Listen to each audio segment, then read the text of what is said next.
మీ తాకట్టు బంగారాన్ని విడిపించిన 30 నిమిషాల్లో క్యాష్ ఇవ్వబడును. కొమ్మూరి గోల్డ్. సార్, మొన్నటి ఈ ఉద్యమంతో ప్రధానమంత్రి, కేంద్ర ప్రభుత్వం, విద్యాశాఖ మంత్రి భయపడ్డారు, కొంచెం అలర్ట్ అయ్యారని అనుకోవచ్చా?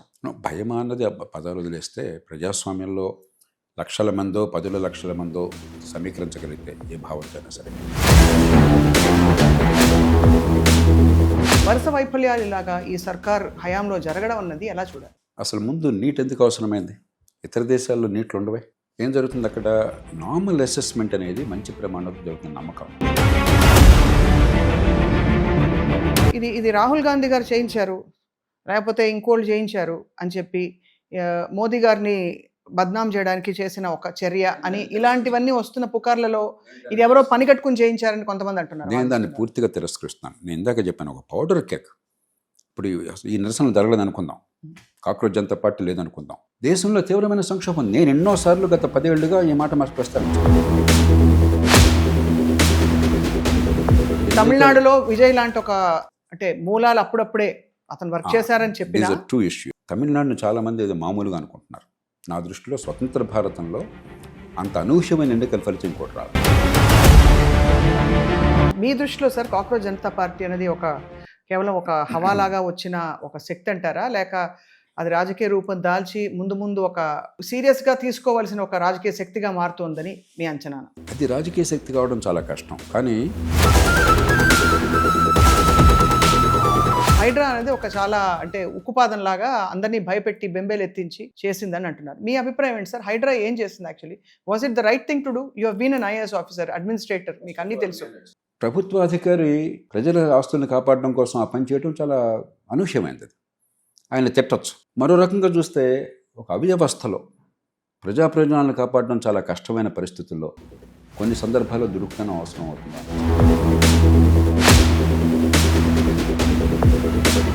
మీ ప్రధానమంత్రికి మీ సలహా ఏంటి డాక్టర్ జయప్రకాష్ నారాయణ గారు? యువతకు నైపుణ్యం దగ్గర నుంచి ఉపాధి కల్పన, భవిష్యత్తు భరోసా ఉండే ఏర్పాట్లు చేయడానికి జాతీయ స్థాయి రాష్ట్రాలు కలిసి యుద్ధ ప్రాతిపదికన 10 ఏళ్లు పోరాటం ఒక ప్రణాళిక రూపొందించారు. అందరికీ నమస్కారం, వెల్కమ్ టు సుమన్ టీవీ. దేశమంతా ఇటీవల కాలంలో తీవ్ర దిగ్భ్రాంతికి లోనైన సందర్భం చూసాం మనం. సిజేపీ అండ్ యువత కలిసి ఒక్కసారి కేంద్ర ప్రభుత్వాన్ని అలాగే బాధ్యత వహించిన వాళ్ళని షేక్ చేశారా అనే చందంగా ప్రస్తుతం జరిగిన పరిణామాలు చూసాం. తర్వాత మనకి ఫ్రమ్ ప్రధాన్ టు ప్రధానమంత్రి అందరూ వివరణ ఇచ్చుకోవాల్సిన పరిస్థితి వచ్చింది.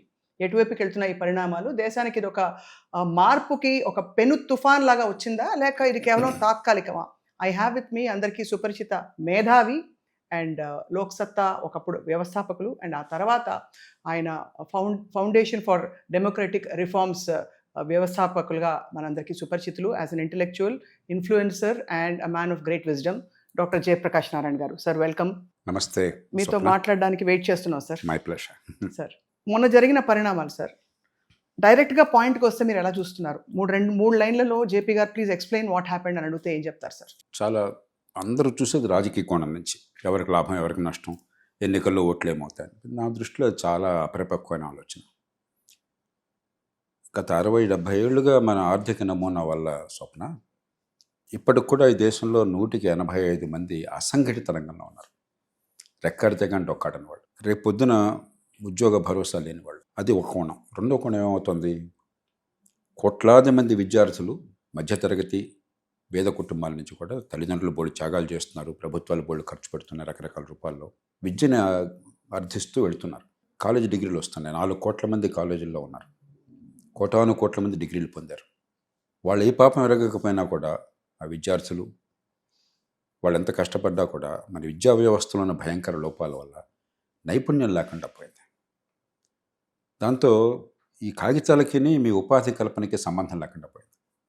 మీరే ఉన్నారు, మీకు ఒక టీంలో పనిచేయాలని చెప్పంటే రీసెర్చ్ చేయడమో, మీకు సాయం చేయడమో, ఆ శక్తి సామర్థ్యాలు నైపుణ్యం ఉండాలి కదా. డిగ్రీ చూసి మీరు తీసుకోరు కదా. కానీ ఆశలు ఉన్నాయి.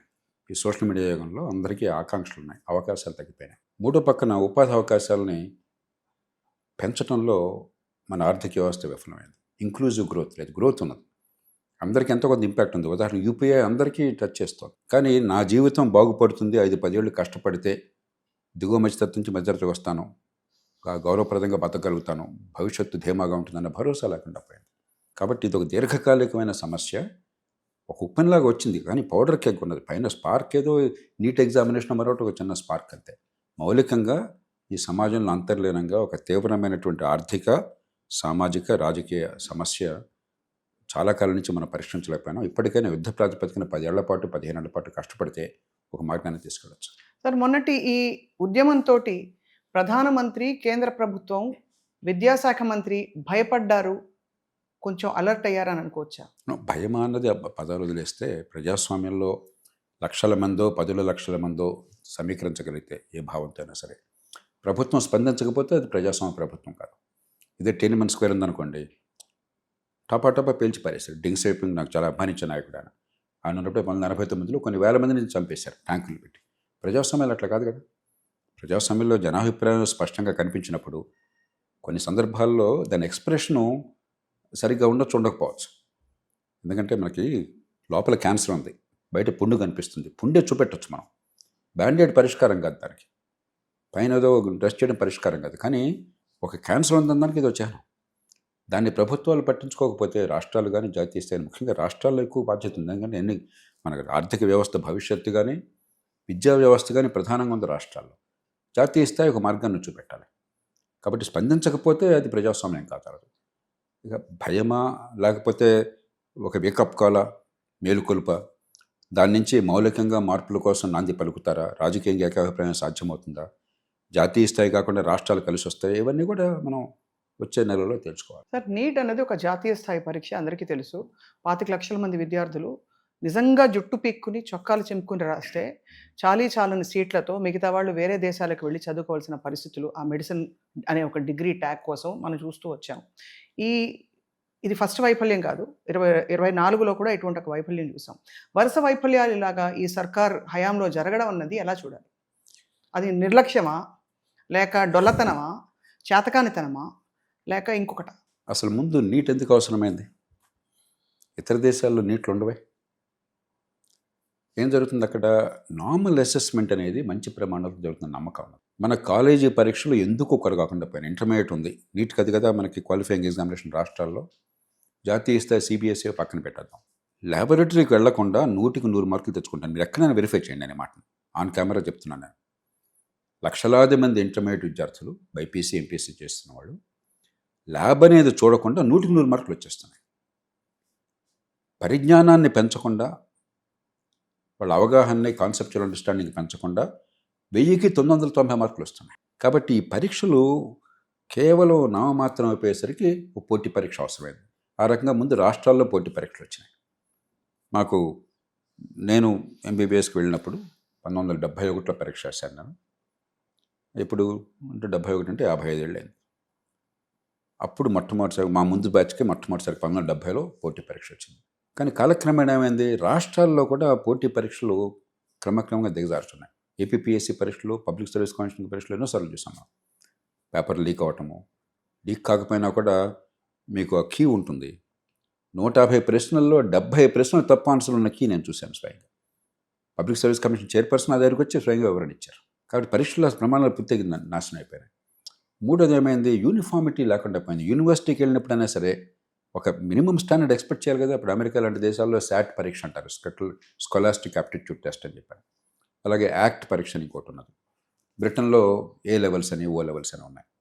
ఒక యూనిఫామ్ స్టాండర్డ్ కనీసం యూనివర్సిటీకి వెళ్తుంటే ఆ అమ్మాయికో, ఆ పాపకో, ఆ బాబుకో ఈ ప్రమాణాలను నమ్మకం కలగకుండా ఊరికే ఏదో రకంగా అని చెప్పంటే కుదరదు. కాబట్టి యూనిఫామిటీ కావాలని కోరుతూ కపిల్ సిబల్ గారు ప్రారంభించారు. తర్వాత కోర్టు కేసులో వచ్చిన చివరికి 2016లో జాతీయ స్థాయి పరీక్షలు కావాలని పెట్టారు. కాబట్టి ముందేమైంది, ఎక్కడికక్కడ కావాల్సిన అసెస్మెంట్ జాతీయ స్థాయికి తీసుకొచ్చాం మనం. కాబట్టి హై ప్రెషర్ అయిపోయింది. రెండు, మన దేశంలో ఈ సీట్లు వచ్చేస్తే బతుకంతా బాగుపడుతున్న బ్రహ్మాండం. ఎంబీబీఎస్ చదివితే బతుకంతా ఏం బాగుపడదు సీట్ వస్తే, ఇంజనీరింగ్ సీట్ వస్తే బతుకంతా ఏం బాగుపడదు, ఐఐటీ సీట్ వస్తే అంత మాత్రం బతుకంతా ఏం బాగుపడదు. కానీ మనందరికీ ఏదో చిట్కాలు ఉన్నాయని భావం ఉంది. ఎట్లా కొట్టి దానికి వస్తే చాలు. కాబట్టి 2 ఏళ్ల పాటు వాళ్ళని హింస పెట్టి, కోచింగ్ ఇన్స్టిట్యూషన్లు పెట్టి, ముక్కును పెట్టి, బట్టి ఒత్తిడి గురి చేయడం కావచ్చు. అడపాదరపు అవకాశం ఉంటే, మనవాళ్ళకి ఛాన్స్ ఉంటే కొంచెం కాపీ కొట్టే పరీక్షల్లో ఇచ్చేయవచ్చు. ఈ పరిస్థితుల్లో జాతీయ స్థాయిలో వాళ్ళు ఏం చేశారు, నేషనల్ టెస్టింగ్ ఏజెన్సీ పెట్టారు. దాని అధ్యక్షుడు ఎవరు, యూపీఎస్సీ అధ్యక్షుడిగా పనిచేస్తాను. యూపీఎస్సీ ఏమిటి, దేశంలో అత్యున్నత ప్రమాణాలతో పరీక్షలు చాలా సమర్థంగా నిర్వహిస్తున్న సంస్థ. ఇంకా ఒక మెరకల్ నా దృష్టిలో. ఇంత గిరాకీ ఉన్నటువంటి దేశంలో ఆ పరీక్షలు ఇప్పటిదాకా ప్రమాణాలు నడిపారంటే గొప్ప విషయం. అంచేత ఒక సంస్థను పెట్టినప్పుడు ఇంత భయంకరమైన ఒత్తిడి ఉన్నప్పుడు అడపదడప కొన్ని జరుగుతాయి. వాళ్ళు చేయాల్సిన పొరపాటు తప్పు ఎక్కడ చేశారంటే నా దృష్టిలో ఆంధ్రప్రదేశ్, తెలంగాణలో 2017-18 నుంచి మంచి ప్రయత్నం ఒకటి జరిగింది. డిజిటల్ ఎగ్జామినేషన్ పెట్టడం మొదలెట్టారు. 5-6 దఫాలుగా పెట్టి, రోజుకి 2 షిఫ్ట్లుగా పెట్టి ఎగ్జామినేషన్ స్టాండర్డైజేషన్ చేసి ఒకే పేపర్ ఉండదు. మీ బ్యాచ్ 30,000 మంది వచ్చారనుకోండి, మీ 30,000 మందికి ఈ టైంలో ఉంటుంది. ఆ 30,000 మందికి ఆ లాస్ట్ మినిట్లోనే పేపర్ వస్తుంది మీ దగ్గరికి, డిజిటల్గా వస్తుంది. అవగానే మీకు వెంటనే అసెస్మెంట్ వచ్చేస్తుంది.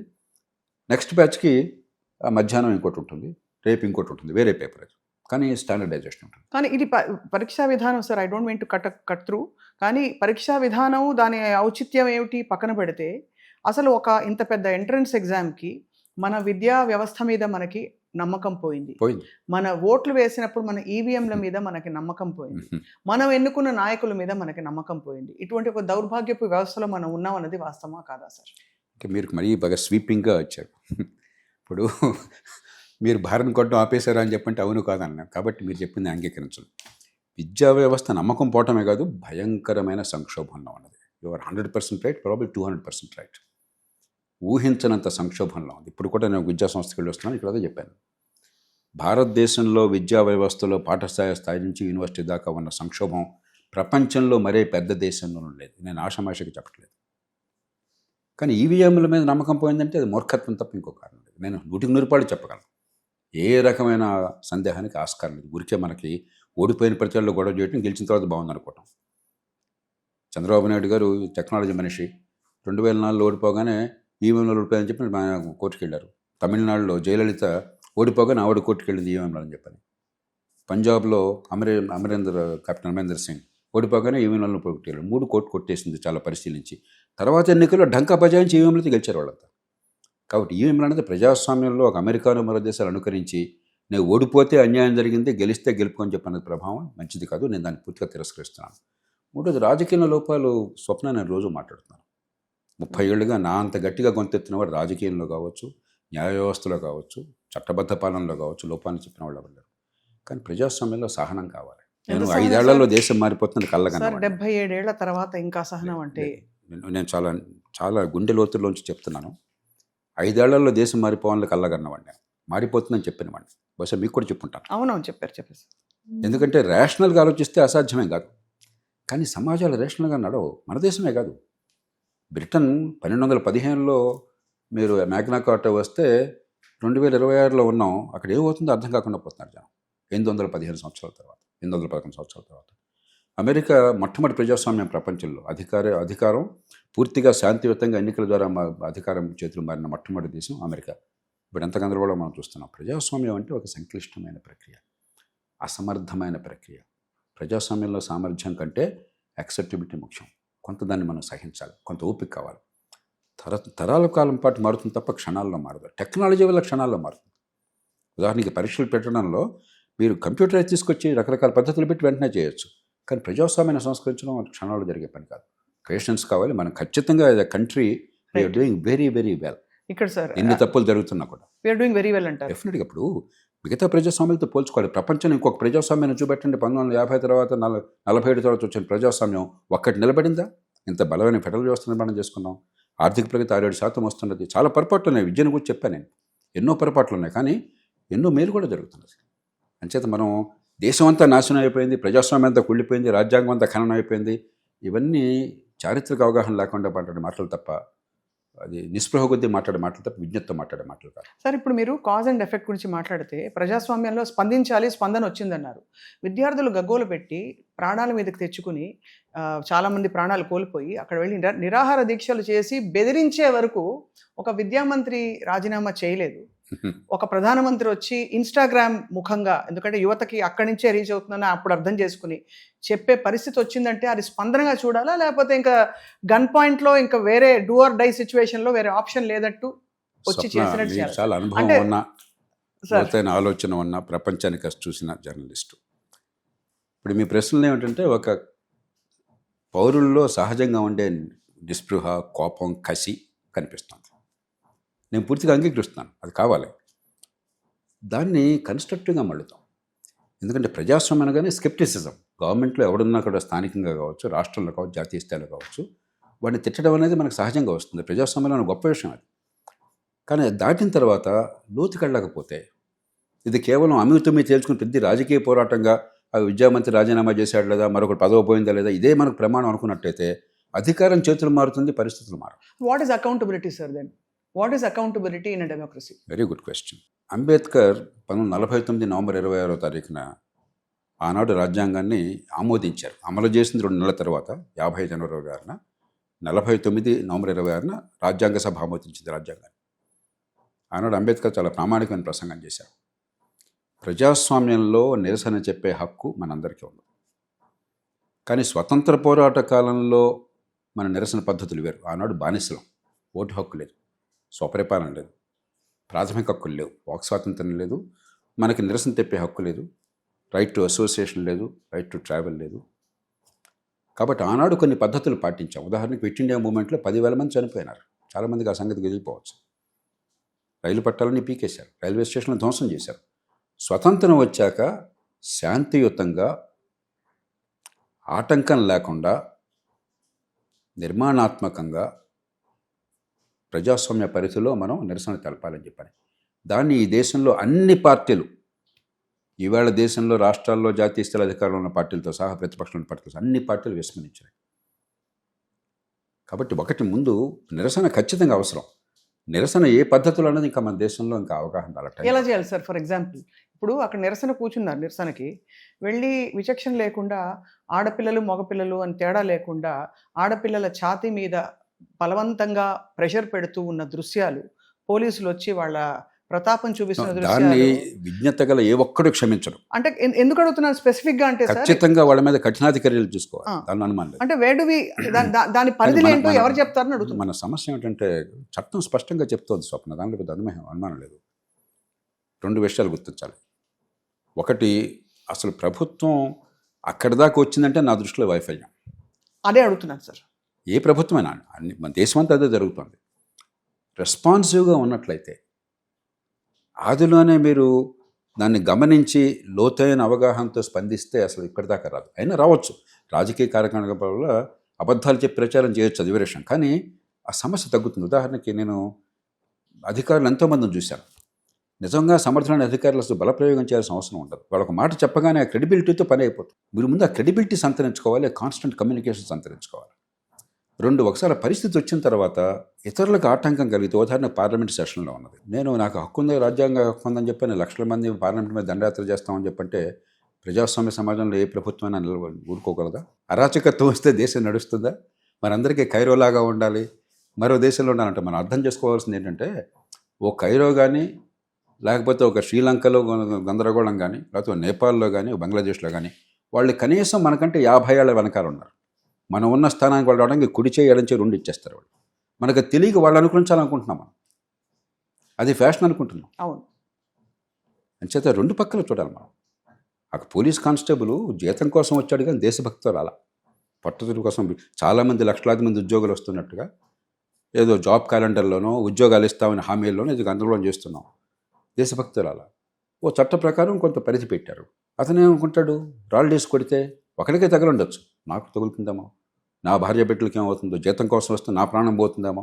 ఒక దుర్వ్యవస్థలో ఉన్నప్పుడు ఈ పర్యవసానాలు అనివార్యం. కాబట్టి 2 పక్కల కూడా రెస్పాన్సివ్నెస్ కావాలి, సంయమనం కావాలి, మన పక్కన కూడా క్రమశిక్షణ కావాలి, నిర్మాణాత్మకత కావాలి. ఇది కేవలం ప్రభుత్వ యంత్రాంగము వర్సెస్ ప్రజలు అనుకుంటే ఏ దేశం బతకదు. ఎందుకంటే సార్, వరుస వివాదాలలో బీజేపీ అజెండాలో ఉండే కీలక అంశాలుగా పరిగణించే కొన్ని విషయాలలో చిన్న విషయం జరిగినా గగ్గోలు పెట్టేస్తారు అందరూ. సోషల్ మీడియా అల్లకొల్లం అయిపోతుంది. 25 లక్షల మంది విద్యార్థుల నీట్ పేపర్ లీక్ అయ్యి వాళ్ళ ఆశలన్నీ అడియాసలైపోయి కంప్లీట్గా ఒక బిట్రేయల్ లాగా వాళ్ళు ఫీల్ అవుతున్న సందర్భంలో సకాలంలో స్పందన రాకపోగా కేంద్ర మంత్రులే ఇంకా బాగా చదివి రాస్తారులే, ఇంకొక ఛాన్స్ వచ్చింది వాళ్ళకి అని చెప్పుకోవడం, సమర్థించడం. మనకి ప్రముఖులు, సినిమా తారలు ఎవరైతే ఎంపీలుగా ఈరోజు అవతరించారో, కంగనా రనౌత్ లాంటి వాళ్ళు కూడా స్వీపింగ్ స్టేట్మెంట్స్ చేయడం. It is a big let down to any kind of sensible wisdom sir. Don't you agree? మీరు చెప్పింది 100% వస్తుంది. ఎందుకంటే ఒకటి అసలు బాధ్యత గల పదవుల్లో ఉన్నప్పుడు ఆచితూచి మాట్లాడాలి. నోటుకొచ్చినట్టు లైక్ కోసం అని చెప్పానో, ప్రచారం కోసం అని చెప్పానో, వైరల్గా పోవడం కోసం చెప్పానో మాట్లాడడం అనేది ఎవరికి తగదు. ముఖ్యంగా బాధ్యత గల పదవులు ఉన్నప్పుడు చచ్చినా తగదు. 2, సోషల్ మీడియా యుగంలో వాస్తవం ముఖ్యం కాదు. ఇది గ్లోబల్ ప్రాబ్లం. ఇది భారతదేశం కాదు, ఇవాళ సమస్య కాదు. ప్రపంచం అంతా కొంచెం అల్లకల్లోకి వాలటైల్గా అయిపోయింది. ఏ క్షణంలో ఏ రకంగా ఎప్పుడు స్పందిస్తారు, అది వాస్తవం అవాస్తవం ప్రజలకు తెలియజెప్పే లోపలే ఏదో ప్రచారం అయిపోతుంది. నిజం వచ్చి చెప్పులు దొరుకున్న లోపల అబద్ధం ఊరంతా తిరిగి వచ్చేస్తుంది. ఇలాంటి యుగంలో మరింత ఆచితూచి స్పందించాలి. వేగంగానూ స్పందించాలి, బాధ్యతలు స్పందించాలి. కానీ మన దేశంలో ఏమవుతుంది, ఎలాంటి నాయకత్వాన్ని మనం అనుకుంటున్నాం అన్ని స్థాయిల్లో. అరే 30 కోట్ల డబ్బులు ఉంటేను, ఫలానా వాడు కొడుకు అయితేను, లేకపోతే ఫలానా కులంలో పుట్టి ఆ కుల నాయకుడిగా ప్రచారం అయితేను, కొన్ని సందర్భాల్లో నేరస్తుడిగా ఉండి మంచి ముఠాయి నాయకాలు ఉంటాను, అప్పుడు నువ్వు గెలుస్తావు అనే పరిస్థితి వస్తే వాడందరికీ సమయం ఎట్లా ఉంటుంది, నాయకత్వ లక్షణాలు ఎట్లా ఉంటాయి? నాయకులుగా మనం ఆపాదించుకునే నాయకులు ఎట్లా అవుతారు? మనం ఎవరి గురించి మాట్లాడుతాం సార్ స్పెసిఫిక్గా అయితే? మీరు చెప్పారు పార్లమెంట్ సభ్యులు కావచ్చు, అసెంబ్లీ సభ్యులు కావచ్చు, ఈ పార్టీ కావచ్చు, ఆ పార్టీ కావచ్చు. మన దేశం ఏం జరుగుతుంది? ఎన్నిసార్లు అవాకు చౌకలు మాట్లాడుతున్నారు? అసలు విద్య లేని వాళ్ళు విద్యామంత్రి అవ్వచ్చా? సింపుల్ థింగ్ అడుగుతున్నాను సార్. మీరు చాలా ఆశలు పెట్టుకున్నారు సార్. ఒక టైంలో I remember your passion for change, I have same passion now, but I'm more patient అంతే. Trust me. అప్పుడు ఎంత ఆప్టిమిస్టిక్, నేను అంత ఆప్టిమిస్టిక్. కాకపోతే చారిత్రక అవగాహన మరింత పెరిగింది, కొంచెం సంయమనం వచ్చింది. ఇది మరోవైపు సార్, ఇది రాహుల్ గాంధీ గారు చేయించారు, లేకపోతే ఇంకోళ్ళు చేయించారు అని చెప్పి మోదీ గారిని బద్నాం చేయడానికి చేసిన ఒక చర్య అని ఇలాంటివన్నీ వస్తున్న పుకార్లలో ఎవరో పని కట్టుకుని చేయించారని కొంతమంది అంటున్నారు. నేను దాన్ని పూర్తిగా తిరస్కరిస్తున్నాను. నేను ఇందాక చెప్పాను, ఒక పౌడర్ కేక్. ఇప్పుడు ఈ నిరసనలు జరగలేదు అనుకుందాం, కాక్రోచ్ జనతా పార్టీ లేదనుకుందాం, దేశంలో తీవ్రమైన సంక్షోభం. నేను ఎన్నోసార్లు గత 10 ఏళ్లుగా ఈ మాట మాకు ప్రస్తావించాను. 54 కోట్ల మంది పనిచేసేవాళ్ళు ఉన్న దేశంలో 45 కోట్ల మంది అసంఘటిత రంగంలో నల్లజీతం లేక రెక్కాడితే డొక్కాడకుండా ఉన్నారు. ఆ దేశంలో గుండె మంట లేకుండా ఎట్లా ఉంటుంది? కోట్ల మంది కాగితాల్లో డిగ్రీలు వస్తున్నాయి కానీ నైపుణ్యం లేదు. ఒకవేళ నైపుణ్యం ఉన్నా కూడా మార్కెట్లో మనకి అసంఘటిత రంగంలో ఉద్యోగాలు వస్తున్నాయి కానీ సంఘటిత రంగంలో భద్రమైన ఉద్యోగాలను కల్పించడంలో మన వ్యవస్థ విఫలమైంది. ఈ 3 నిజమైన సమస్యలు. దానికి జంతర్ మంతర్లో వాళ్ళు కలిశారా లేదా, రాహుల్ గాంధీ గారు వచ్చారు, నాకు అనవసరం. ఇవి నిజంగా ఈ సమాజాన్ని అతలకుతలం చేస్తున్నటువంటి సామాజిక, ఆర్థిక, రాజకీయ సమస్యలు. ఆ తర్వాత ఒకసారి సమస్య మొదలైన తర్వాత, ఉద్యమం మొదలయ్యాక, జనం రోడ్డు మీదకి వచ్చాక రకరకాల శక్తులు వస్తాయి. కొందరు జేబు దొంగలు ఉండొచ్చు, జేబు దొంగలు ఉంటారు. జేబు దొంగల ఉద్యమం కాదు అది. 100 మంది చేస్తే జేబు దొంగ ఉంటాడు, ఇంకోటి చాడపిల్లని గొడవ చేస్తాడు, ఇంకోటి ఇంకో పని చేస్తాడు. అది కాదు సమస్య. మౌలికంగా ఒక సమస్య ఉన్నది ఇక్కడ. అంటే ఇది ఎవరు చేయించినట్టు మీరు అనుకోవట్లేదు? నేను అనుకోవట్లేదు. నీట్ పేపర్ని బయటికి పంపించడంలో ఎవరి హస్తము లేదు. ఆ అల్లర్లు సృష్టించడంలో అలాగే సార్. కాదు అది ఇన్వెస్టిగేటివ్ ఏజెన్సీస్ చెప్పనండి. ఈ ఉద్యమం ఇంత పెద్ద ఎత్తున రావడానికి వెనకాల ఏదో కుట్రపూరితంగా జరిగిందన్నది నేను మీరు ఒప్పుకోరు. ఓకే, అది చాలు సార్. అదే అడుగు. ఎందుకంటే కాక్రోచ్ జనతా పార్టీ మొన్నటి వరకు లేదు. సోషల్ మీడియా ముఖంగా ఇంతింతై వట్టుడింటై ఇవాళ ఒక ఫోర్స్ టు రెకన్ విత్, అంటే ఒక కేంద్ర మంత్రి రిజైన్ చేయవలసిన ఒక పరిస్థితి వచ్చిందంటే. సోషల్ మీడియా ఒక టూల్ మాత్రమే. మౌలికంగా అంతర్గతంగా పరిస్థితులు తీవ్రంగా ఉన్నవి. ఏ పార్టీ ఉన్నా ఏ పార్టీ లేకపోయినా నేను ప్రభుత్వాలను కోరేది, ఆలోచన పనులు కోరేది, మనం ఆర్థిక వ్యవస్థలో కొన్ని మంచి పనులు చేస్తున్నాం, మరికొన్ని విస్మరిస్తున్నాం. మేలుకునే సమయం వచ్చింది. తప్పకుండా సార్, మేలుకొల్పు రావాలని కోరుకుంటున్నాం సార్. సంకల్పాలు గొప్పగా ఉన్నాయి. రామభక్తి సామ్రాజ్యాన్ని అందరం నమ్ముతాం. నేను త్యాగరాజ కీర్తనలు పాడతాను, రాముల వారిని అందరూ తలుచుకుంటాం.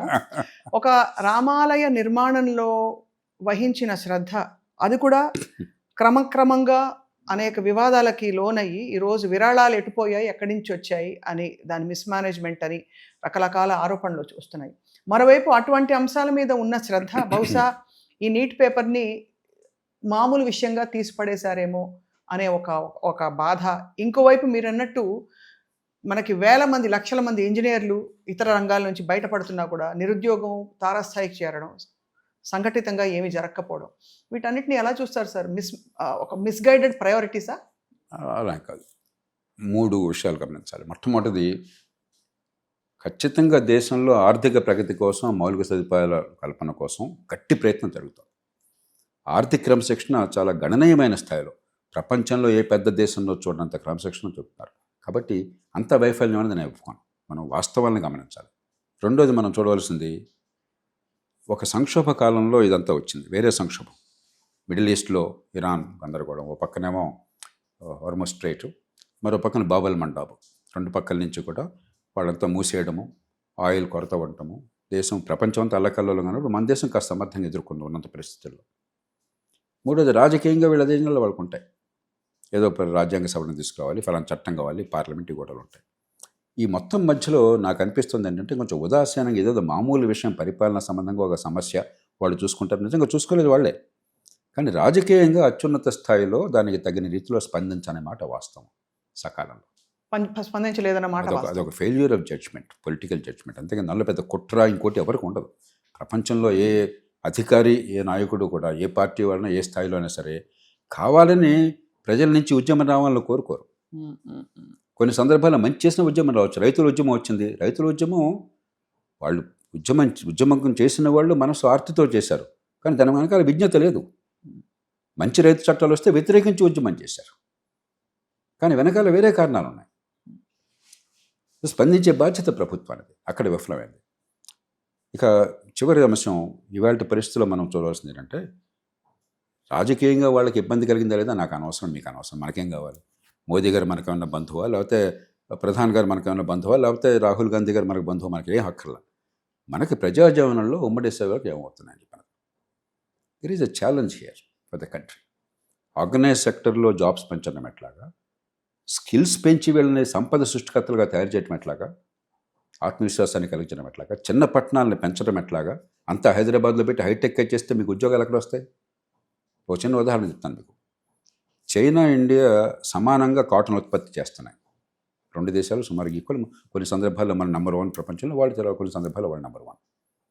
మనకంటే చైనా 4.5 రెట్లు ఎక్కువ తలసరి ఆదాయం మనది. మనకంటే ఆర్థికంగా ముందున్నారు కదా, ఒక 20 ఏళ్ళు ముందున్నారు కదా, ఖచ్చితంగా దానిలో అనుమానం లేదు కదా. కాబట్టి వాల్యూ చైన్లో కూడా వాళ్ళు చాలా పైన ఉన్నారు మనకంటే. మన హై టెక్నాలజీలో ఉత్పత్తి బ్రహ్మాండంగా ప్రపంచాన్ని అబ్బురపరిచేట్టుగా ఉత్పత్తి చేస్తున్నారు. ప్రపంచ ఆర్థిక వ్యవస్థ మొత్తాన్ని కుదిలి చేస్తున్నారు.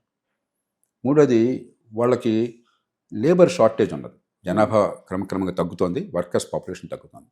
కాబట్టి ఉన్న లేబర్ ఏమవుతారు, హై ఎండ్కి వెళ్తారు మ్యానుఫ్యాక్చరింగ్కి. అయినా కూడా చైనా గార్మెంట్స్ అండ్ టెక్స్టైల్స్లో $325 బిలియన్ యాన్యువల్గా ఎక్స్పోర్ట్స్ చేస్తున్నారు. మనం $40 బిలియన్. మన అభివృద్ధి నమూనాలో మౌలికమైన తప్పులు చేశాం. దానికి కారణాలు ఇవాళ వచ్చినాయి కాదు.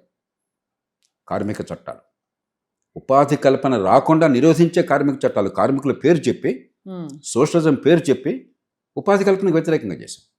భూమి చట్టాలు, ఎస్సీజెడ్ పేరుకి చైనా కంటే ముందు పెట్టాం. చైనా అభివృద్ధి అంతా ఎస్సీజెడ్లు చుట్టూ తిరిగింది. మన దేశంలో ఎస్సీజెడ్లు నామమాత్రం అయిపోయినాయి. అంత మహానగరాలు తప్ప చిన్న పట్టణాల గురించి ఆలోచన లేదు. Urbanisation is very skewed. 35% urbanisation, still lowest in the world among G20 countries. Substandard education, no skills. ఎట్లా వస్తాయి? ఇవన్నీ సరిచేయాలి. ఇవన్నీ దృష్టి పెట్టాలి మనం. ఇన్ఫ్రాస్ట్రక్చర్ చేస్తున్నారు, ఫిస్కల్ డిసిప్లిన్ అద్భుతంగా చేస్తున్నారు, ప్రగతి కోసం మిగతా ఏర్పాట్లు చేస్తున్నారు, పెట్టుబడులను ప్రోత్సహిస్తున్నారు. కానీ ఈ పునాదుల విషయంలో వెనకబడిపోయాయి. 60 ఏళ్ల నుంచి వెనకబడ్డాం. ఇప్పుడు కూడా దాన్ని సరిచేయాలి. ఖచ్చితంగా అది ప్రభుత్వ లోపం. ఏ ప్రభుత్వం అయినా సరే, ప్రభుత్వాల లోపం, ఇప్పుడు ప్రభుత్వం లోపం, జాతీయ స్థాయిలో లోపం, రాష్ట్రాల లోపం. దాని మీద దృష్టి పెడుతుంది. మోదీకి ఏమైంది, నెక్స్ట్ ఎవరు వస్తారు, మనకి ఎందుకండి, ఎవడొస్తే మనకేం కావాలా? నేను మళ్ళీ చెప్తున్నా, ఎన్నికలు మన గురించి, మన భవిష్యత్తును గురించి, వాళ్ళని గురించి కాదు. వాడు ఎవడొస్తే రకం కావాలి, ఎవడొచ్చినా ఒకే రకంగా ఉంది. వీడి మీద కోపం ఆడు కోసేసి, ఆడి మీద కోపం వీడి కోటేసి, వాడున్నప్పుడు వాడిని బూతులు తిట్టి, వీడినప్పుడు వీడి తిట్టి. ఇదే మన్మోహన్ సింగ్ గారు ఉండగా ఆయన తెగబూతులు తిట్టేవాడు. ఇప్పుడు మోదీ గారు ఆయన తెగబూతులు పెట్టి, ఎప్పుడు ఇంకా ఆయన తెగబూతులు పెడతాం. బట్ మీరు sir, as a man who has seen the country for so many years, పవనాలు మారుతున్నాయని మీరు భావిస్తారా? అంటే డ్యూ సీ ఎ చేంజ్? అసలు నాకు తమిళనాడులో విజయ్ లాంటి ఒక అసలు అంటే మూలాలు అప్పుడప్పుడే అతను వర్క్ చేశారని చెప్పిన 2 issues. ఒకటి, ఎన్నికల్లో అంచనాలు వేసే శక్తి నాకు లేదు. నేను జనరల్గా వేసే అంచనాలు ఫెయిల్ అవుతాం, కాబట్టి పక్కన పెట్టండి అది. Tamil Nadu is a wonderful issue. I'm glad you raised it. నాకు ఒక ఆశాకిరణం కనిపిస్తాను. తమిళనాడును చాలామంది ఏదో మామూలుగా అనుకుంటున్నారు. నా దృష్టిలో స్వతంత్ర భారతంలో అంత అనూహ్యమైన ఎన్నికల ఫలితం ఇంకోటి రాలి. ఒక ఎన్టీ రామారావు గారు వచ్చినా, ఇంకొకరు వచ్చినా కూడా కాంగ్రెస్కి ప్రత్యామ్నాయం కాలంలో ఒక ప్రత్యామ్నాయం కోసం వచ్చారు, ర్యాలీయింగ్ పాయింట్ అన్నారు తప్ప అది మహాద్భుతం కాదు. ఇక్కడ ఏ వద్దు, బి వద్దు, సి కావాలని ఓటు. అందులో ఏ, బి బాగా పాతుకుపోయిన పార్టీలు, అవినీతి దండిగా ఉన్నా కూడా మంచి పరిపాలన ఇచ్చిన పార్టీలు. నేను చాలా ఆచితూచి వ్యవహరిస్తున్నాను, మాటలు చాలా జాగ్రత్తగా మాట్లాడుతున్నాను. తమిళనాడులో ఆర్థిక ప్రగతి 11.5%. తమిళనాడులో జరుగుతున్న ఉపాధి కల్పన దేశంలో ఎక్కడ జరగట్లేదు. కింది స్థాయిలో గార్మెంట్స్ గురించి మాట్లాడాను ఇందాక. గార్మెంట్స్ లాంటి లోటెక్ సెక్టర్స్ కావచ్చు, లెదర్ కానీ గార్మెంట్స్ కానీ, హైటెక్ ఆటోమొబైల్స్, మొబైల్ ఫోన్స్ కావచ్చు, 2 స్థాయిల్లో కూడా అత్యధికంగా ఎంప్లాయ్మెంట్ జనరేట్ చేస్తున్నారు. Urbanisation 60% highest in the country. ఉన్నంతలో పౌర సేవలు మంచి ప్రమాణాలతో ఉంటాయి. వాళ్ళు మన దక్షిణాది రాష్ట్రాలందరూ ఒక కేరళ మినహాయిస్తే ఒకే దాటిన ఉన్నాం. లంచాలు తింటాం, ఎలక్షన్ డబ్బులు ఖర్చు పెట్టాం, పక్కన పెట్టండి. మిగతా పరిపాలన తమిళనాడు మంచి పరిపాలన, ఈ పార్టీ ఉన్న ఆ పార్టీ ఉన్న. అయినా కూడా ప్రజలు ఈ రాజకీయం మాకు నచ్చలేదు, రోజువారీ అవినీతి భరించలేకపోతున్నాం, ఈ డబ్బులతో ఓట్లు కొనటం, ఆ తర్వాత మమ్మల్ని దోచుకోవటం బాగోలేదు అని అనూహ్యంగా కట్టబెట్టారు. ఈయనకేం కులం బలం లేదు. నాకు తెలిసిన వరకు డబ్బులేం ఖర్చు పెట్టలా. బహుశా మూడవ దశ రాజకీయం వస్తుంది. కాంగ్రెస్ దానికి ప్రత్యామ్నాయం, బలమైన పోటీ. ఇప్పుడు దాని స్థానంలో అసలు రాజకీయం మారాలన్నది మొట్టమొదటిసారి నాకు కొంచెం ఆశాకిరణం కనిపిస్తుంది. కానీ 15-20 ఏళ్ళు పడుతుంది, ఇంకా టైం పడుతుంది. ఎందుకంటే ఇప్పుడు మన దేశం 30 దేశాల కలయికగా అనుకోండి మీరు. ఏదేదో ఒక బంగ్లాదేశ్ లేకపోతే ఒక నేపాల్ అయితే రేపొద్దున మార్చేయచ్చు. ఎంత విస్తృతమైన దేశం, ఎంత వైవిధ్యభరితమైన దేశం. కాబట్టి ఇవాళ మొదలైన ప్రక్రియ ఒక 20 ఏళ్లకు ఒక పక్వానికి వస్తుంది. ఈ విజయ్ ఇప్పటిదాకా ఉన్న పంథ అద్భుతాలు ఆశించకూడదు ఆయన నుంచి. ఒకటి, ఇప్పటిదాకా చూస్తున్న ఆర్భాటం లేకుండా నమ్రతగా క్రమశిక్షణతో పనిచేయడం అది చేస్తున్నారు, అది కొనసాగించడం. 2, రోజువారీ అవినీతి భయంకరంగా ఉన్నది. అవినీతికి దూరంగా ఉండి అక్కడ గ్రాస్ రూట్స్ లెవెల్లో అవినీతి లేకుండా, ప్రతి సేవకి అవినీతి లేకుండా, అడుగడుగు లంచాలు లేకుండా ఉండి ఏర్పాటు చేయడం. ఈ 2 గట్టిగా చేస్తే, అంతవరకు చేస్తే నా దృష్టిలో సక్సెస్. అప్పుడు ప్రజలకు ఒక విశ్వాసం కలుగుతుంది, ఒక ప్రత్యామ్నాయం ఉందని. అది జరగాలని మనం కోరుకుందాం. ఆయన కులం ఏంటి, ఆయన మతం ఏంటి, పార్టీ ఏంటి మనకు అనవసరం. దేశానికి అది నగ్గటం అవసరం. సార్, అయితే మీ దృష్టిలో సార్ కాక్రోచ్ జనతా పార్టీ అనేది కేవలం ఒక హవాలాగా వచ్చిన ఒక శక్తి అంటారా, లేక అది రాజకీయ రూపం దాల్చి ముందు ఒక అంటే మనం సీరియస్గా తీసుకోవాల్సిన ఒక రాజకీయ శక్తిగా మారుతోందని మీ అంచనా? అది రాజకీయ శక్తి కావడం చాలా కష్టం. కానీ ఆ యువతలో ఉన్న ఆర్తిని రాజకీయంగా ప్రధాన అంశంగా తీసుకురావడం ఖచ్చితంగా ప్రయత్నాలు జరుగుతాయి. ఒక పార్టీ రూపంలో ఉన్నటువంటి వ్యవస్థకు ప్రత్యామ్నాయంగా పోటీకి దిగడం అనేది చాలా కష్టం. అది జరిగేది దాదాపు అసాధ్యం. కానీ దేర్ డీప్ సీటెడ్ ప్రాబ్లం అది బయటపడింది. కాబట్టి ఇప్పుడు అందరూ కూడా ఇప్పుడు యువతలో ఉన్న ఆర్తిని ఎలా మనం రాజకీయంగా ఒక మార్గాన్ని మళ్ళిద్దాం, ఎలా సమీకరిద్దాం అనేది ఖచ్చితంగా ప్రయత్నం చాలా గట్టిగా జరుగుతుంది. ఎంత విజయవంతంగా జరుగుతుంది అన్నది వాళ్ళ విద్యతను బట్టి వాళ్ళు ఎంత లోతుగా చేస్తారు. పైపైన చేసేట్టయితే పైపైన కనిపిస్తుంది. ఇందాక మనం మాట్లాడిన అంశాల మీద దృష్టి పెట్టి మౌలికంగా ఆర్థిక వ్యవస్థలో మార్పుకి, యువత భవిష్యత్తుకి భరోసా వచ్చే రకంగా జరిగితే అది వేరే రకంగా ఉంటుంది. ఆ రెండోది జరగాలని మనం కోరుకుందాం. చాలా క్లుప్తంగా డాక్టర్ జేపీ గారు, హైడ్రా అనే ఒక సమస్య కూడా రాష్ట్రం మనం చూసాము. మన హైదరాబాద్ చుట్టుపక్కల ప్రాంతాల్లో రియల్ ఎస్టేట్ పతనం కావడానికి ఒక కారణమైంది హైడ్రా. ఈ ప్రభుత్వం వచ్చిన తర్వాత హైడ్రా అనేది ఒక చాలా ఉక్కుపాదంలాగా అందరినీ భయపెట్టి బెంబేలు ఎత్తించి చేసిందని అంటున్నారు. మీ అభిప్రాయం ఏంటి సార్? హైడ్రా ఏం చేసింది actually? Was it the right thing to do? You have been an IAS officer, administrator. First of all నేను ఎక్స్పర్ట్ని కాదు కాబట్టి వివరాల్లోకి వెళ్ళలేను. ఈ మధ్య వివాదమైన అంశం గురించి నాకు కొందరు దృష్టి తీసుకొచ్చారు. నేను వాస్తవాలు ఈ మధ్య చెప్పాను. నేను లోతుగా పరిశీలించాక ఖచ్చితంగా బహిరంగంగా నాకు అర్థమైన పిచ్చిగా కట్టడాలు జరిగిన మాట వాస్తవం సార్. కానీ ఉన్న పళంగా రాత్రి కొంచెం నిజాయితీగా మాట్లాడుకుందాం. ఇప్పుడు ఈ ప్రస్తుతం సంఘటన వదిలేద్దాం. ఒకప్పుడు హైదరాబాద్ నగరంలో హుస్సేన్ సాగర్ని పూర్తి చేసి కబ్జా చేసే ప్రయత్నం జరిగేది. ఒక ఉన్నతాధికారి ఒక అయినప్పుడు 100 మంది ఆయన గోండాలను పెట్టి ప్రభుత్వం తరపున వాళ్ళు పూర్తి చేసి అక్కడ కబ్జా చేసే ప్రయత్నం చేస్తే ఆయన తవ్వించేసి నీళ్ళలో కలిపేశాడు. ప్రభుత్వాధికారి ప్రజల ఆస్తుల్ని కాపాడడం కోసం ఆ పని చేయడం చాలా అనూహ్యమైనది. ఆయన తిట్టచ్చు. మరో రకంగా చూస్తే ఒక అవ్యవస్థలో ప్రజాప్రయోజనాలను కాపాడడం చాలా కష్టమైన పరిస్థితుల్లో కొన్ని సందర్భాల్లో దురుకుతనం అవసరం అవుతుందో అనిపిస్తుంది. ఆ దురుకుతనం అవసరం లేకుండా చట్టాన్ని, ప్రజా సంక్షేమాన్ని కాపాడే వ్యవస్థ నిర్మాణం కోసం ప్రయత్నం చేయాలి.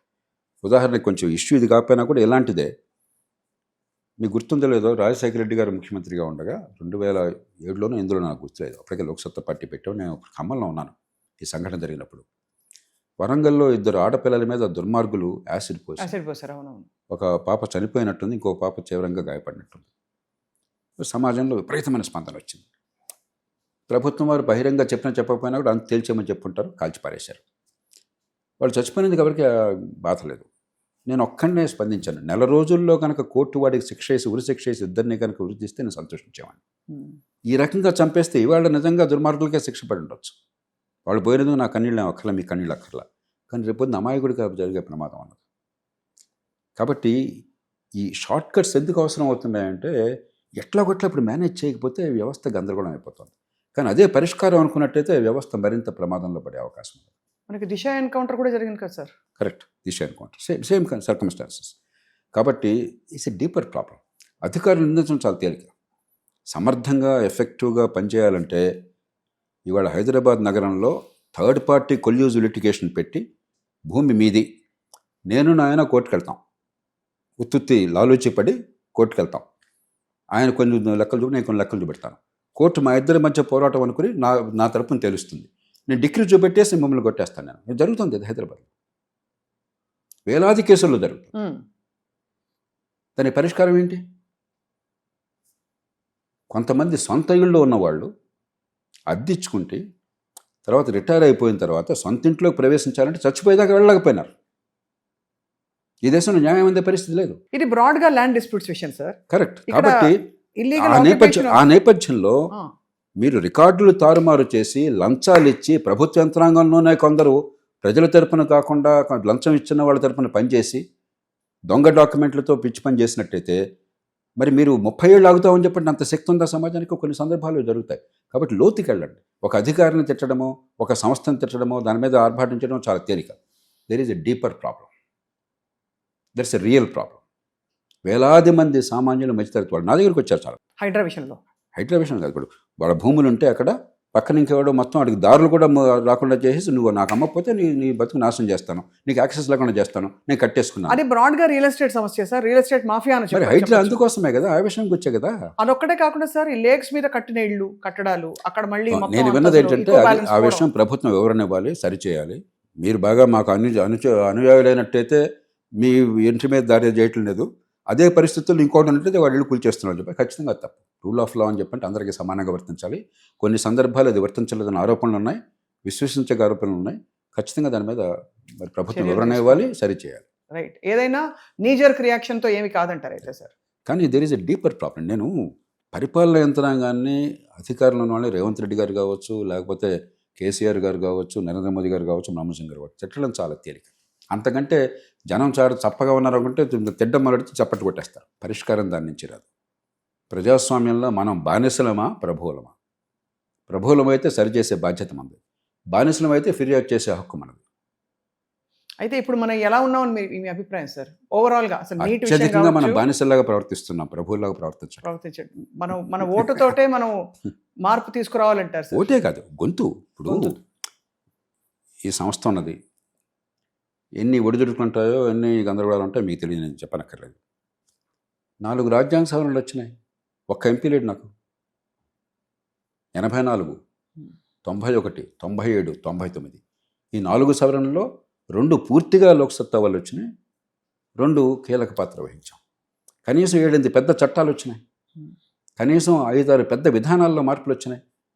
వ్యవసాయంలో ఈ అడ్డుకట్టలు ఆంక్షలు తొలగించడం దగ్గర నుంచి, విదేశాలకు ఎగుమతుల నిషేధం తొలగించడం దగ్గర నుంచి, పామాయిల్ ఆయిల్ ఇండియాకి దిగుమతి చేస్తుంటే మీకు టారిఫ్లు పెట్టడం దగ్గర నుంచి, ఇవన్నీ కూడా లోక్సత్తా చేసిన పోరాటం వల్ల వచ్చినాయి.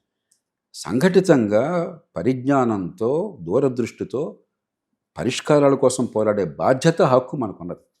నిరంతరం పిటిషనర్లుగా కాదు, నిరంతరం తిట్టిపోయడం కాదు. తిట్టిపోయడం ఫ్యాషన్ అయిపోయింది భారతదేశంలో. ఉద్యమం అంటే తిట్టిపోయడం అనుకుంటున్నాం. మనం ప్రజాస్వామ్య దేశంలో ఉన్నాం, స్వతంత్ర దేశంలో ఉన్నాం. ఎవరు సార్ వినిపించుకుంటారు ఇవాళ రోజుల్లో సార్? ఉన్నమాట చెప్పినా సార్, నేను అందుకే ఇప్పుడు నేను టీవీ ముఖంగా చెప్తున్నాను సార్. ఒక్క మాట గీత దాటి అన్నట్టు గొంతు విప్పి ఫ్రీడమ్ ఆఫ్ స్పీచ్గా ఎవరైనా మాట్లాడితే కేసులు పెట్టేస్తున్నారు, లేదు వాళ్ళని మరొక ఆర్మీని పెట్టి పిచ్చి తిట్లు తిట్టిస్తున్నారు, ఉన్నవి లేని సృష్టిస్తున్నారు. నేను కాదంటలే, అందులో సోషల్ మీడియా యుగంలో no scope for another voice. అదృష్టం కొద్దీ నేను సోషల్ మీడియా చూడను, టీవీ చూడను, పేపర్లు చదవను. అంచేత నాకు మనసు చాలా ప్రశాంతంగా ఉంటుంది. ఏం జరుగుతుందో నాకు తెలియదు, నిజంగా తెలియదు. మీరు నమ్మరు, అంటే గొంతులు నొక్కేస్తున్నారు సార్. నేను అర్థం చేసుకోగలను. There is a deeper problem. అది మన దేశం ప్రపంచం అంతా కూడా ఈ సోషల్ మీడియా యుగంలో ఈ ట్రోల్స్ వల్ల చాలా భయంకరంగా జరుగుతుంది. బాట్స్, ట్రోల్స్, రకరకాల పదాలు చెప్తున్నారు. I totally agree with you. కానీ డిస్పైట్ దట్ ఇప్పుడు నేను చేయింది ఎప్పుడు చెప్పాల జీవితంలో. నేను లోక్సత్తా సాధించి చెప్తున్నాను. ఇది సరిపోతుందా? కాదు. నిజంగా విజ్ఞత గల వ్యవస్థ ఉన్నట్టయితే ఈ పాటికి దేశం మారిపోవాలి. మారలే. కానీ మనం తలుచుకుంటే మార్పు వచ్చి తీరుతుంది. దానికి ఒక పద్ధతి ఉన్నది. అవును. ఇవాళ పెట్రోల్ బంకులు ఉన్నాయి.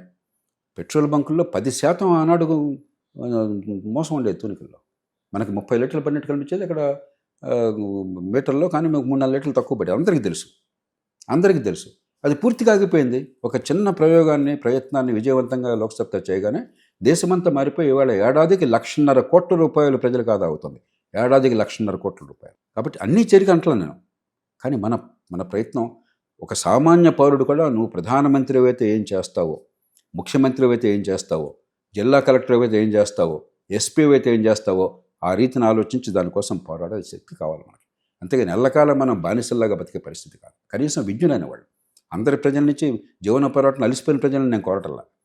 ఆలోచిస్తున్నాం అనుకున్న వాళ్ళు కొంచెం ఆలోచన మొదలెట్టాలి. ఆలోచిస్తున్నాం అనుకుంటున్నాం కానీ ఆలోచించట్లా.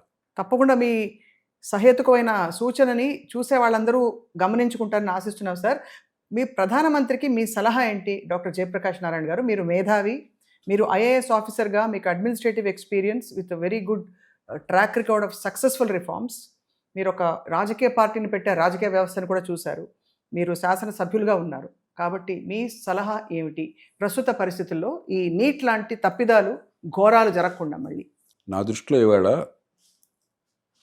2 కీలకమైనటువంటి సమస్యలు దేశాన్ని చుట్టుముట్టాయి. ఈ 2 మీద లోతుగా చర్చించి ఒక నిర్ణయం తీసుకోవడానికి రాజకీయ పార్టీలకు అతీతంగా అభిప్రాయం కోసం చెప్పని ప్రధానమంత్రి వెంటనే కేవలం జాతీయ స్థాయిలో మనసు అఖిలపక్ష పార్టీ పెట్టడమే కాదు, అందరూ ముఖ్యమంత్రులతో ఒక సమావేశాన్ని పెట్టాలి. నేషనల్ డెవలప్మెంట్ కౌన్సిల్ ఇందుకోసం మొక్కుబడిగా చేస్తున్నారు కదా. ఒకటి, పరీక్షలు అనేది చిన్న అంశం, కానీ ఒక ముఖ్యమైన అంశం. ఇందాక మనం చర్చించుకున్నాం. యువతకు నైపుణ్యం దగ్గర నుంచి ఉపాధి కల్పన, భవిష్యత్తు భరోసా ఉండే ఏర్పాట్లు చేయడానికి జాతీయ స్థాయి రాష్ట్రాలు కలిసి యుద్ధ ప్రాతిపదికన 10 ఏళ్ళు పోరాటం చేయాలి. ఒక ప్రణాళిక రూపొందించాలి. ఒక ప్రత్యామ్నాయాన్ని రూపొందించి ఒక నమూనాని అందరినీ కూర్చోబెట్టి పార్టీలకు అతీతంగా మనసొప్పి చర్చించి ఏకాభిప్రాయం సాధించడం మొట్టమొదటి అవసరం నా దృష్టిలో. 2, ఎనర్జీ సెక్యూరిటీ. ఎల్లకాలం మనం ఏనాడు ఇరాన్ వాడు ఏం చేస్తాడో, డొనాల్డ్ ట్రంప్ ఏం చేస్తాడో, ఏమవుతుందని భయంతో బతుకుతున్నాం. 95% మన ఎనర్జీ రిక్వైర్మెంట్స్ మనకి ఇంపోర్ట్తో వస్తున్నాయి. ఆయిల్ కానీ 18,200 కోట్ల లీటర్ల డీజిల్, పెట్రోల్ మనం ఖర్చు పెడుతున్నాం. రోజుకి 50 కోట్ల లీటర్లు. ఇది ఇంకా పెరుగుతుంది. ప్రతి సంవత్సరం 45% పెరుగుతుంది. డాలర్ పెరుగుతుంది, రూపాయి పడిపోతుంది. విదేశీ మార్గం లేకపోవడం చేత 10 ఏళ్లలో యుద్ధ ప్రాతిపదికన అసలు పెట్రోల్, డీజిల్ వెహికల్ లేకుండా చేయొచ్చు భవిష్యత్తులో. సోలార్ పవర్ 300 గిగావాట్లు ఉత్పత్తి చేయాలి. స్టోరేజ్ కావాలి. ఛార్జింగ్ స్టేషన్లు మనకి 29,000 ఉన్నాయి భారతదేశంలో. చైనాలో 14 లక్షలు ఉన్నాయి. ఛార్జింగ్ స్టేషన్లు, super fast charging station, day time charging స్టేషన్లు పెంచాలి. దీంతోపాటు వ్యవసాయం నుంచి ఇంధనాన్ని తయారు చేసి ఏర్పాటు చేయాలి. రైతుకు ఆదాయం రావాలి. అనవసరమైనటువంటి వరి ఉత్పత్తి తగ్గించాలి. ఎంఎస్పి ద్వారా బలవంతంగా కొనే పరిస్థితి ఆపేసేయాలి. దిగుమతులు అవసరం లేకుండా చేయాలి. పర్యావరణాన్ని కాపాడాలి. అన్ని విన్ విన్ సొల్యూషన్స్ ఉన్నాయి, మన కళ్ళ ఎదురుగా ఉన్నాయి. అవి ఎందుకు ఆలోచించట్లేదు అంటారు? ఒకటి ఆలోచిస్తున్నారు. నేను చెప్పినవన్నీ ఆలోచిస్తున్నారు, కానీ అక్కడ మొక్క, ఇక్కడ మొక్క, ఇక్కడ మొక్క. అదో శాఖలో జాయింట్ సెక్రటరీ ఉంటాడు, ఓ మొక్క. అలా కాదు, యుద్ధ ప్రాతిపదికన సమగ్రంగా, ఇంటెగ్రేటెడ్గా, సమగ్రంగా. ఇప్పుడు 1970ల దశకంలో ఇందిరాగాంధీ కూడా నిర్ణయం తీసుకున్నారు. అరే, విదేశాల నుంచి PL 480 దిగుమతులు లాభం లేదు, మనం చాలా అడుక్కోవాల్సి వస్తుంది, ఆహారంలో స్వయం సమృద్ధం కావాలని చెప్పని 10 ఏళ్లలో సాధించాం. కాబట్టి ఇదేదో ఒక మాట అనేసి ఒక చిన్న ప్రోగ్రాం పెట్టడం కాదు, యుద్ధ ప్రాతిపదిక. ఇది దేశానికి జీవన మరణ సమస్యలు 2 కూడా. నేను చెప్పిన 2 కూడా దేశానికి జీవన మరణ సమస్యలు. ఇంకా చాలా ఉన్నాయి సమస్యలు, కానీ ఇవి 2 ముందు సెట్ చేయాలంటారు. కానీ ఈ 2 పరిష్కారాలు ఉన్నాయి మన కళ్ళెదురుగా. ఈ 2కి జాతి మొత్తాన్ని సమైక్యం చేయకపోతే అన్ని పార్టీలని, రాష్ట్రాన్ని, ఇప్పుడు రాష్ట్రాలు పరిపాలన జరిగేంత రాష్ట్రాల్లో జాతీయ స్థాయి, రాజకీయ స్థాయి మంచి పబ్లిసిటీ ఉంటుంది. ప్రధానమంత్రి మోదీ లాంటి వారు కొంచెం స్ట్రాంగ్ పర్సనాలిటీ ఉంటే ప్రధానమంత్రి చాలా అనుకుంటున్నాం, కానీ నిజంగా అధికారం అనేది రాష్ట్రాల్లో. ముఖ్యమంత్రులు సర్వాధికారులు మన భారతదేశంలో, ప్రధానమంత్రులు చాలా తక్కువ. కాబట్టి రాష్ట్రాలను కలుపుకోవాలి. మీరు ఒక మార్గం చూపెట్టాలి, భరోసా ఇవ్వాలి, కానీ రాష్ట్రాలను కలుపుకోవాలి. అన్ని రాష్ట్రాలతో కూర్చోవాలి, మనసు పెట్టి మాట్లాడితే. ఉదాహరణకి విషయం ఇది కాకపోయినా కూడా ఈ మధ్య ఈ డీలిమిటేషన్ కోసం బిల్ తీసుకొచ్చారు. దక్షిణాది రాష్ట్రాలకు అద్భుతమైన బిల్ ఇది. 2 తెలుగు రాష్ట్రాలకు కలిపితే 42 బదులు 63 వస్తాయి. దేశం మొత్తంలో 100 బదులు 150 వస్తాయి. అసలు మనం కోరుకోకుండా వచ్చింది ఇది. జనాభా ప్రకారం అయితే మనకు అర్హత లేదు, మన గొడవ మనం చేస్తున్నాం. అడగకుండా వాళ్ళు ఇస్తామని చెప్పంటే దాన్ని దక్షిణాది రాష్ట్రాలు కాదన్నాయి. ఇప్పుడు డిఎంకే ముందుకు వస్తాం తీసుకుంటాం అని చెప్పని. అరే నాకు కావాల్సింది ఇస్తుంటే వద్దంటే ఏంటి? కానీ దానిలో ప్రధానమంత్రి గారు పొరపాటు ఎక్కడ ఉంది? అప్పుడు కానీ ఇప్పుడు కానీ అందరి పార్టీలను కూర్చోబెట్టి దక్షిణాది రాష్ట్రాలను కూర్చోబెట్టి మనసు ఇప్పుడు చెప్పండి ఇదే అంకెలు. మీకు 42 ఉన్నాయి, 50% అందరికీ పెరుగుతాయి, మీ 23 వస్తాయి, 64 వస్తున్నాయి యాక్చువల్గా 2 తెలుగు రాష్ట్రాలు కలిపి ఫ్రాక్షన్స్ వల్ల. తమిళనాడు 39 ఉన్నాయి, 39 మీద మీకు 60 వస్తాయి. కేరళ 20 ఉన్నాయి, 30 వస్తాయి. దేశం మొత్తంలో జనాభా మీద ఉన్న సీట్ల మీద 50% వస్తాయి. మన రేషియో నిలబడుతుంది జనాభా లేకపోయినా కూడా. అంతకంటే కోరుకోవాల్సింది ఇంకేం లేదు. దండం పెట్టి తీసుకోవాలి. వాళ్ళు కూడా కూర్చోబెట్టేదో రాజకీయ వ్యూహంలా కాకుండా ఎత్తుగడలా కాకుండా కూర్చోబెట్టి అర్థమయ్యేట్టు చెప్తే ప్రజలు చేసుకుంటారు. అప్పుడు రాజకీయ పార్టీల చేతుల్లో ఉండదు. మీరు పార్టీల చేతుల్లో పెట్టి మాకు అర్థం కాకుండా చేస్తే మేము స్పందించలేం. మాకేం తెలుసు? ఈ పార్టీ ఓ మాట చెప్తుంది, ఆ పార్టీ ఓ మాట చెప్తుంది. అంతే.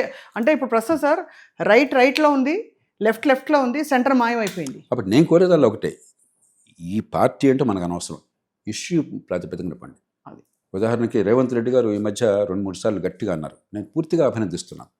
1,08,000 ఖర్చు పెడుతున్నాం పాఠశాల విద్య కోసం, పిల్లలకు చదువు రావట్లేదని. వాస్తవం అది. ఇంజనీరింగ్ గ్రాడ్యుయేట్స్ అసలు వాళ్ళకి అప్లికేషన్ ఫామ్ ఫిల్అప్ చేయడం రావట్లేదన్నారు. అది వాస్తవం. ఇప్పుడు అది రేవంత్ రెడ్డి గారు చెప్పారా, ఏ పార్టీ నాకు అనవసరం, ఆయన కులం ఏంటి మతం ఏంటి నాకు అనవసరం, ఆయన చెప్పింది వాస్తవం. దాని మీద తదుపరి చర్యలు తీసుకోవాలని మనం కోరాలి, ఒత్తిడి తీసుకురావాలి, మద్దతు ఇవ్వాలి. అంతేగాని రేవంత్ రెడ్డి గారు చెప్పాడు కాబట్టి నేను ఒప్పుకుంటాను ఒకడు, నేను ఒప్పుకొని వచ్చాను ఇంకొకడు, ఇదేంటిది? బుద్ధి ఉందా మనకన్నా? మనం కావాలా మనకి, వాళ్ళు కావాలా? కాబట్టి కొంచెం నేను చెప్పేది అంత రుచించకపోవచ్చు అందరికీ. అర్థమైంది సార్. మనం ఒక పోలరైజ్డ్ ఎన్వైరన్మెంట్లో మనం బానిసలుగా అవుతున్నాం తప్ప ప్రభువులుగా ఉంటాం. మన గురించి మనం పట్టించుకున్నాం. చాలా మొత్తానికి సార్ సోషల్ మీడియా పుణ్యమా, డిజిటల్ ఎవల్యూషనా అర్థం కావట్లేదు, కానీ ఒక రెవల్యూషన్ చూస్తున్నాం. నిజంగా వ్యక్తులకి మధ్య కూడా అభిప్రాయాలు ఇలాగే చాలా పోలరైజ్ అయిపోయాయి.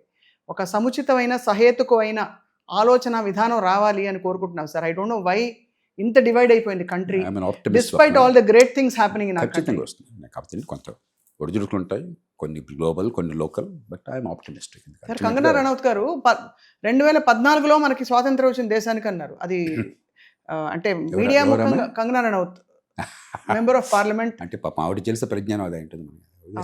ఆవిడ ఎన్నోసార్లు ఆవిడ పరిజ్ఞానాలు అలా బయట పెట్టుకుంటూ వచ్చారు. బట్ అంటే ఇవన్నీ ఏంటంటే sir it gives us a little bit of ఏంటి ఒక విధమైన హోప్లెస్ ఫీలింగ్ వస్తుంది. దట్ ఇలా ఇంత స్వీపింగ్ గా మాట్లాడడం కరెక్టా? మీడియా సంగతి మానండి. జెన్యున్గా my appeal to you and people like you is there's no room for despair at all. Yes, there are problems. But there is no room for despair. అద్భుతమైన విషయాలు జరుగుతున్నాయి. 20 ఏళ్ల క్రితం మీరు నేను ఇక్కడ కూర్చుంటే వాటికి 10 సార్లు కరెంట్ పోయింది. 30 ఏళ్ల క్రితం టెలిఫోన్ కావాలంటే ఎవరు నడుక్కోవాల్సి వచ్చేది.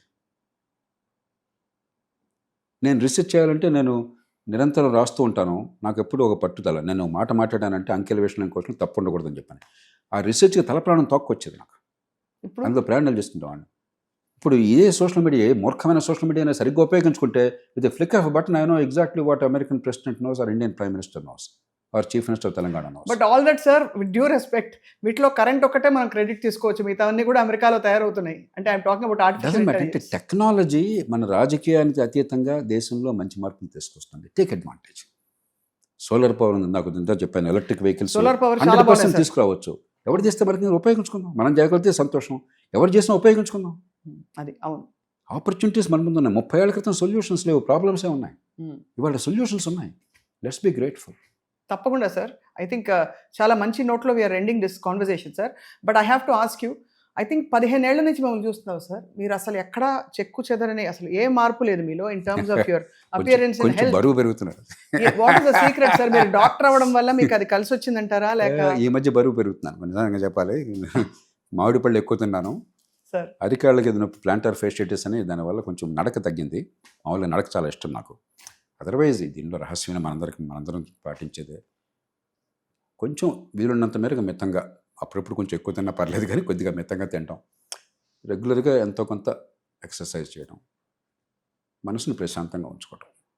అది ఉంచుకోవాలంటే నాకు ఒక టెక్నిక్ ఏంటంటే సోషల్ మీడియా వద్దు, టీవీ వద్దు, రేడియో వద్దు, పత్రికలు వద్దు. పత్రికలు చూసేది ఇవాళ పొద్దున కూడా చూశాను, సుడోకో కోసం, లేదా కుక్కరో ఏదో ఉంటుంది, ఆ పజిల్స్ కోసం తప్పితే, లేదా ఇంపార్టెంట్ ఏమైనా ఎడిటోరియల్ కాలం మంచిదంటే చూడడం తప్పితే. ఇప్పుడు మనకి గార్బేజ్ ఆఫ్ ఇన్ఫర్మేషన్ డెల్యూజ్ లాగా వస్తుంది, అవన్నీ అక్కర్లా మనకి. అవి తెలియకపోతే మనకు నష్టమేం లేదు, మనసు ప్రశాంతంగా ఉంటుంది, నిజమైన విషయాల మీద దృష్టి పెట్టచ్చు. అంత అద్భుతాలు ఏమి ప్రతి క్షణం జరగట్లా. ఆ క్షణం బట్టుకుని చూడకపోతే ఏం కొమ్మనిపోయింది లేదు. ప్రపంచం ఏం జరుగుతుందో మనకు తెలుస్తుంది. యా చాలా మీరు అన్నది అందరికీ కష్టం పాటించడం, మాకు అందులో మా ప్రొఫెషన్కి చాలా కష్టం సార్. సార్ ఫైనలీ అడక్క మానలేకపోతున్నాను. What you think of Sonam Wangchuk sir? ఆబ్వియస్గా మంచి మనసున్న మనిషి, గాంధీ విలువలు ఉన్న మనిషి. కానీ నేను ఇప్పుడే కాదు, 46 ఏళ్ల నుంచి ప్రభుత్వంలో చేరిన నాటి నుంచి నిరాహార దీక్షలకి, ఆమరణ దీక్షలకి పూర్తిగా వ్యతిరేకం. అది ప్రజాస్వామికం కాదు. పర్సువేషన్, ఎవిడెన్స్, లాజిక్, పర్సువేషన్, ప్రజలను సమీకరించడం, పార్లమెంటరీ ప్రక్రియను ఉపయోగించుకోవటం, అసెంబ్లీ ప్రక్రియను ఉపయోగించుకోవటం, అవన్నీ కలగకపోతే ఎన్నికల్లో ఓడించడం. అంతే తప్ప నా మాట చెల్లకపోతే నేను ఆత్మహత్య చేసుకుంటాను నా హక్కు ఎవరికి లేదు. మనం సెంటిమెంటల్ కంట్రీ కాబట్టి అలాంటిది మీరు చేసిన నేను చేసిన జనం ఒకటిన పొంగిపోతారు. కరెక్ట్ కాదు. There is a process. మనం ఎన్నుకున్నాం ప్రభుత్వాన్ని, రాష్ట్రంలో కావచ్చు, జాతీయ స్థాయిలో కావచ్చు, స్థానికంగా కావచ్చు. బాధ్యతలు పెట్టాం. ఎన్నుకున్నప్పుడు ఆలోచించుకో. గొంతు విప్పు అవసరమైనప్పుడు శాంతియుతంగా మార్గం చూపెట్టు. వినకపోతే పార్లమెంటరీ ప్రక్రియను ఉపయోగించు. ప్రతిపక్షాల దగ్గరికి వెళ్ళు. అంతగా వినకపోతే ఓడించు వచ్చే ఎన్నికలు. అంతేగాని my way or highway is not possible. Negotiation is the only way. Absolutely. Thank you very much doctor Jayaprakash Narayan garu. మొత్తానికి బొద్దింకే కదా అని అల్పజీవిగా తీసిపడేస్తే తలుచుకుంటే ఏదైనా జరగచ్చని మాత్రం ఈ సంఘటనతో అందరికీ అర్థమైంది. కానీ ఇది బహుశా పరిష్కారం దిశగా మార్గం కాదేమో. ఇతర పద్ధతుల్లో నెగోసియేషన్ ద్వారా మనకి ఇంకా శాశ్వత పరిష్కారాలు వస్తాయని చెప్తున్నారు డాక్టర్ జయప్రకాష్ నారాయణ గారు. Thank you for your very valuable time sir. Thank you Supra.